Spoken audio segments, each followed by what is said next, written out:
इस दुनिया में किसी से भी अगर मोहब्बत की जाए, उसे इंसानियत दिखाई जाए, तो वो आपके रंग में रंग जाता है।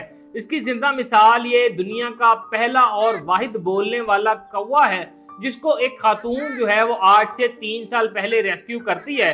जब रेस्क्यू करती है तो इस कौवे की हालत जो है बहुत ज़्यादा ख़राब थी। इसको उनको सड़क किनारे जो है वो बुरी तरह ज़ख्मी हालत में ये कौवा मिलता है। वो खातून इसको कौवे को उठाती है, उठाने के बाद अपने घर लाती है और इसकी देखभाल करने के बाद जो है वो इस कौवे को आज़ाद कर देती है।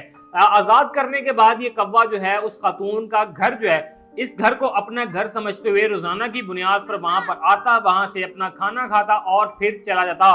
बिल आखिर ये सिलसिला जो है वो चलते चलते आज 3 साल के बाद आप इस वीडियो में देख सकते हैं कि ये कौवा किस तरह इस खातून से बातें कर रहा है और इस खातून के सवालों के जवाबात किस तरह दे रहा है। और ये ऐसी मिसाल है कि जिससे आपको अंदाजा हो जाना चाहिए कि अगर आप किसी से भी मोहब्बत और इंसानियत करते हैं तो यकीनन आपको इसका पे बैक जरूर करता है और आपके रंग में रंग आ जाता है।